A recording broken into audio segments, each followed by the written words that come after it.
Hello everyone, this is Miss Vlog.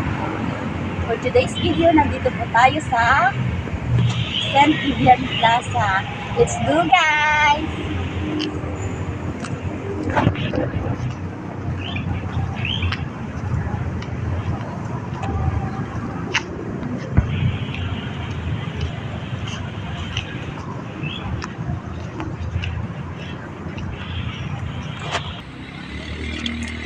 So, may mga bulaklak po tayo dito na napakaganda at fresh po. Kaya sa gusto pong gumala dito, let's go! PM please! Charis! Kaya ang ganda po ng view dito guys. Kaya we are proud Bulacan New, Charis.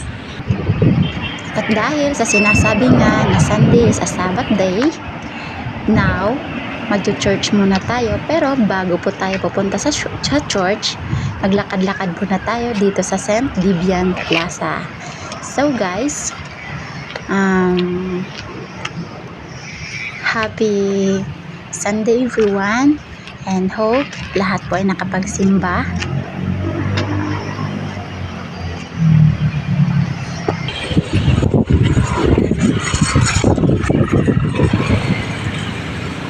Kasi daway po na naniniwala po tayo na may God po nasa puso natin, mas lalo pa po tayong lalago sa kung anong meron man po tayo for now guys.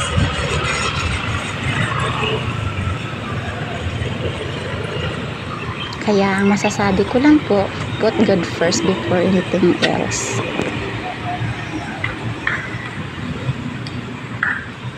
Kasi wala po tayo sa kinakatayuan natin ngayon kung wala po ang Panginoon sa buhay natin. Kaya guys, don't forget to pray every day and magtiwala lang po tayo sa Kanya pala.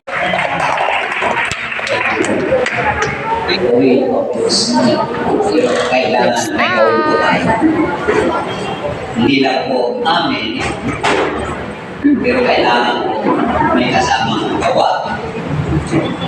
At panang 26-27, alam mo na ipilit nila po eh. Yung mga papangasawa na, yun ang pinipilit nila. Titignan na nila. Kaya nga po ito mahirap. Meron kami nakasama, ang sabi niya, yung standard sa kanyang pinipili, mga kapatid, nakakatakot.